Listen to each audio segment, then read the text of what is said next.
महाराष्ट्र की राजनीति में एक बार फिर हलचल है। देवेंद्र फडणवीस अब मुख्यमंत्री बन चुके हैं और ये कदम जितना बड़ा है उतना ही बड़ी चुनौतियां उनके सामने खड़ी हैं। एक मजबूत नेता के रूप में उनकी छवि है, लेकिन इस बार का नेतृत्व पहले से ज़्यादा चुनौतीपूर्ण साबित हो सकता है उनके लिए। उनकी 5 सबसे बड़ी चुनौतियां जो उनके सामने खड़ी हैं वो है लाडली बहन योजना। लाडली बहन योजना के जरिए महिलाओं का विश्वास जीतना। राज्य की लाडली बहन योजना जो महिलाओं को आर्थिक सहायता प्रदान करती है, देवेंद्र फडणवीस के लिए एक बड़ी प्राथमिकता होगी। हाल ही में कई सामाजिक संगठनों ने इस योजना की राशि बढ़ाने की मांग की थी। महिलाओं के विकास के लिए ये योजना न केवल राजनीतिक दृष्टिकोण से महत्वपूर्ण है, बल्कि समाज में भाजपा की स्थिति को मजबूत करने का साधन भी है। महिलाओं के मुद्दे पर अगर फडणवीस सही रणनीति अपनाते हैं तो ये उनके लिए एक बड़ा गेम चेंजर साबित हो सकता है। लेकिन सवाल ये है कि क्या पूरे राज्य की वित्तीय स्थिति उन्हें इस योजना को और मजबूत करने की अनुमति देगी।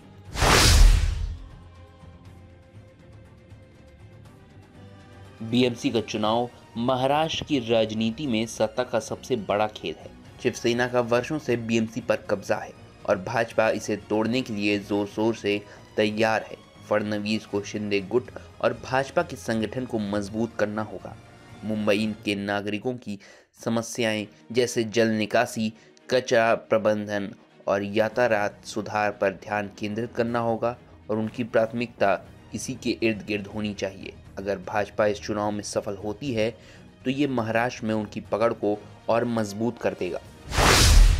गठबंधन की राजनीति संतुलन साधना बड़ी चुनौती है। राज्य सरकार के 3 प्रमुख गुट हैं, भाजपा, एकनाथ शिंदे गुट और अजीत पवार के नेतृत्व वाला एनसीपी गुट। इन तीनों के बीच सत्ता साझेदारी को लेकर खींचतान चल रही है। शिंदे गुट को अपने अस्तित्व पर खतरा महसूस हो रहा है, जबकि अजीत पवार अपने खेमे के लिए अधिक शक्ति चाहते हैं। इस बीच फडणवीस को यह सुनिश्चित करना होगा कि गठबंधन सहयोगियों के बीच संतुलन बना रहे। सत्ता साझेदारी की ये चुनौती किसी भी समय सरकार को अस्थिर कर सकती है। गुजरात जा रहे प्रोजेक्ट, महाराष्ट्र का गौरव बचाना। पिछले वर्षों में महाराष्ट्र से कई बड़े प्रोजेक्ट गुजरात स्थानांतरित हुए हैं। ये मुद्दा विपक्ष के लिए भाजपा सरकार को घेरने का बड़ा हथियार बन गया है। फडणवीस के लिए ये चुनौती है कि वे न केवल नए प्रोजेक्ट महाराष्ट्र में ले आएं, बल्कि पहले से प्रस्तावित प्रोजेक्ट्स को गुजरात जाने से भी रोकें। इसके लिए उन्हें निवेशकों का भरोसा जीतना होगा और महाराष्ट्र को औद्योगिक केंद्र के रूप में पेश करना होगा। मराठा आरक्षण एक संवेदनशील मुद्दा। मराठा आरक्षण का मुद्दा महाराष्ट्र की राजनीति में सबसे संवेदनशील मुद्दे में से एक है।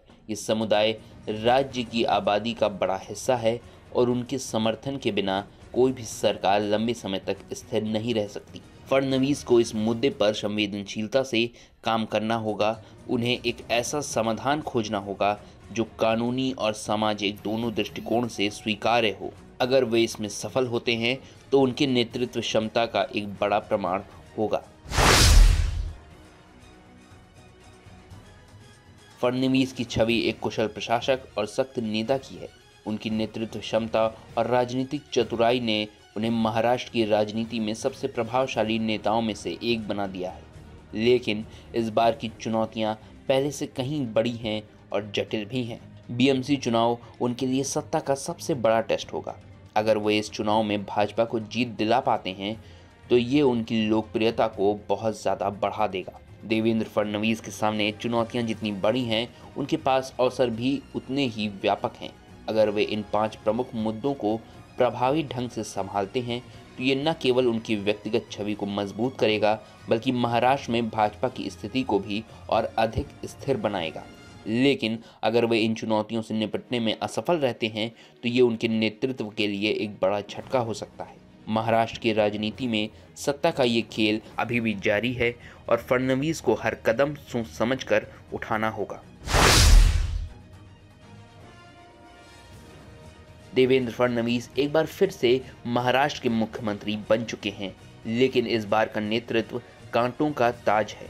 राज्य की जटिल राजनीतिक परिस्थितियों में उनका नेतृत्व उनकी रणनीतिक क्षमता और समस्याओं को हल करने की कुशलता की कड़ी परीक्षा होगी। अगर वे इन चुनौतियों को सफलतापूर्वक हल करते हैं तो ये न केवल महाराष्ट्र के लिए बल्कि भारतीय राजनीति के लिए भी एक महत्वपूर्ण क्षण होगा। मी देवेंद्र सरिता गंगाधरराव फडणवीस ईश्वर साक्ष शपथ घेतो की कायद्याद्वारे स्थापित झाले आहे अशा भारताच्या संविधानाबद्दल मी खरी श्रद्धा व निष्ठा बाळगेन। मी भारताची सार्वभौमता व एकात्मता उन्नत राखीन।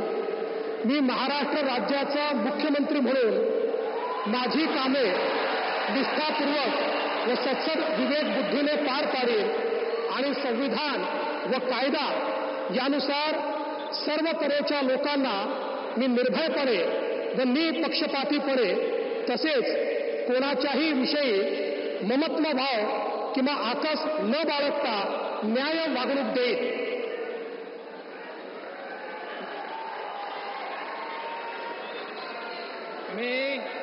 मी देवेंद्र सरिता गंगाधरराव फडणवीस ईश्वर साक्ष शपथ घेतो की महाराष्ट्र राज्याचा मुख्यमंत्री म्हणून माझ्या विचारार्थ आणली जाईल किंवा मला ज्ञात होईल अशी कोणतीही बाब असा मुख्यमंत्री म्हणून माझी कामे यथायोग्य पार पाडण्यासाठी आवश्यक असेल ते खेरीज करून एरवी मी कोणत्याही व्यक्तीला किंवा व्यक्तींना प्रत्यक्षपणे व अप्रत्यक्षपणे कळवणार नाही किंवा त्यांच्याकडे उघड करणार नाही।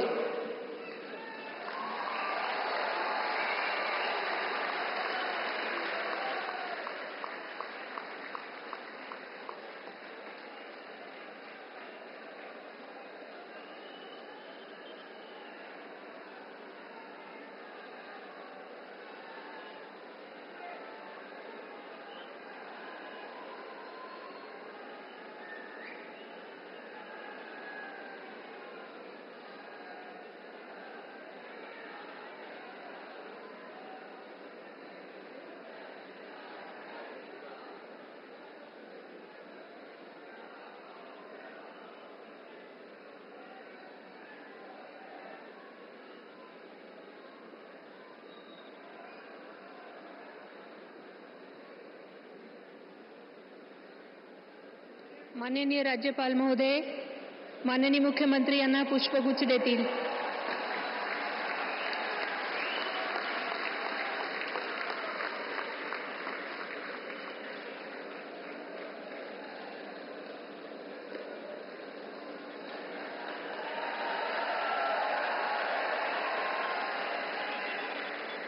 यानंतर राज्याचे उपमुख्यमंत्री म्हणून शपथ घेतील श्री एकनाथ गंगूबाई संभाजी शिंदे।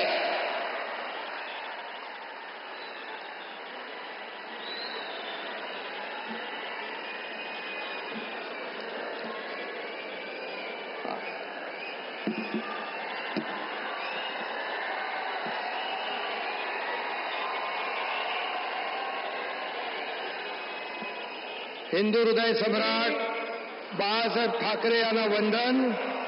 गुरुवर्य धर्मवीर आनंद दिघे साहेबांचं स्मरण आणि देशाचे कर्तबगार आणि लोकप्रिय प्रधानमंत्री नरेंद्र मोदीजी व देशाचे कणखर गृहमंत्री अमितभाई शाह यांच्या भक्कम पाठिंब्याने आशीर्वादाने तसेच राज्यातील 13 कोटी जनतेच्या आशीर्वादाने मी एकनाथ गंगूबाई संभाजी शिंदे ईश्वर साक्ष शपथ घेतो की कायद्याद्वारे स्थापित झाले आहे अशा भारताच्या संविधानाबद्दल मी खरी श्रद्धा व निष्ठा बाळगीन। मी भारताची सार्वभौमता व एकात्मता उन्नत राखीन। मी महाराष्ट्र राज्याचा उपमुख्यमंत्री म्हणून माझी कामे निष्ठापूर्वक व सत्सद विवेक बुद्धीने पार पाडीन आणि संविधान व कायदा यानुसार सर्व तऱ्हेच्या लोकांना मी निर्भयपणे व निष्पक्षपातीपणे तसेच कोणाच्याही विषयी ममत्वभाव किंवा आकस न बाळगता न्याय्य वागणूक देईन. मी एकनाथ गंगूबाई संभाजी शिंदे ईश्वर साक्ष शपथ घेतो की महाराष्ट्र राज्याचा उपमुख्यमंत्री म्हणून माझ्या विचारार्थ आणली जाईल किंवा मला ज्ञात होईल अशी कोणतीही बाब असा उपमुख्यमंत्री म्हणून माझी कामे यथायोग्य पार पाडण्यासाठी आवश्यक असेल ते खेरीज करून एरवी मी कोणत्याही व्यक्तीला किंवा व्यक्तींना प्रत्यक्षपणे व अप्रत्यक्षपणे कळवणार नाही किंवा त्यांच्याकडे उघड करणार नाही. धन्यवाद.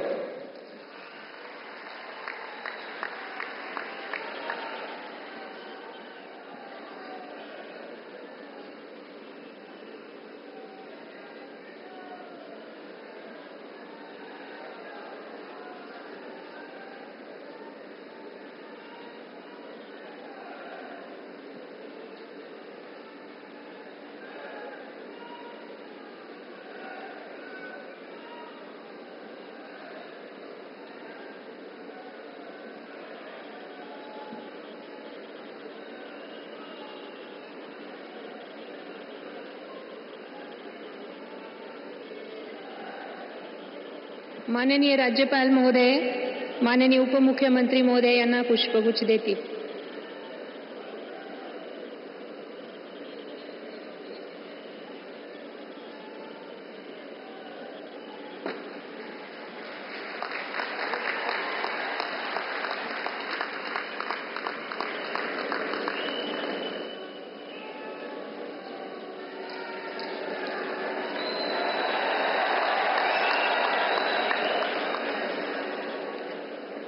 यानंतर राज्याचे उपमुख्यमंत्री म्हणून शपथ घेतील श्री अजित आशाताई अनंतराव पवार.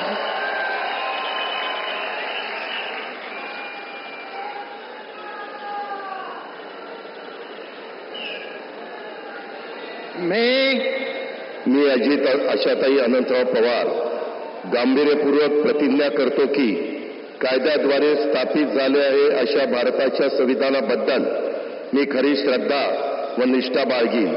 मी भारताची सार्वभौमता व एकात्मता उन्नत राखीन. मी महाराष्ट्र राज्याचा उपमुख्यमंत्री म्हणून माझी कामे निष्ठापूर्वक व विवेक बुद्धीने पार पाडीन आणि संविधान व कायदा यानुसार सर्व तऱ्हेच्या लोकांना मी निर्भयपणे व निपक्षपातीपणे तसेच कोणाच्याही विषयी महत्वभाव किंवा आकस न बाळगता न्याय वागणूक देईल. मी अजित आशाताई अनंतराव पवार गांभीर्यपूर्वक प्रतिज्ञा करतो की महाराष्ट्र राज्याचा उपमुख्यमंत्री म्हणून माझ्या विचारार्थ आणली जाईल किंवा मला ज्ञात होईल अशी कोणती बाब असा उपमुख्यमंत्री म्हणून माझी कामे यथायोग्य पार पाडण्यासाठी आवश्यक असेल ते खेरीज करून एरवी मी कोणत्याही व्यक्तीला किंवा व्यक्तींना प्रत्यक्षपणे व अप्रत्यक्षपणे कळवणार नाही किंवा त्यांच्याकडे उघड करणार नाही. और आप हमसे जुड़े रहने के लिए सब्सक्राइब करें YouTube पर, फॉलो करें Twitter पर और लाइक करें Facebook पर. और ज्यादा जानकारी के लिए आपको टाइप करना होगा सिर्फ न्यूज नशा.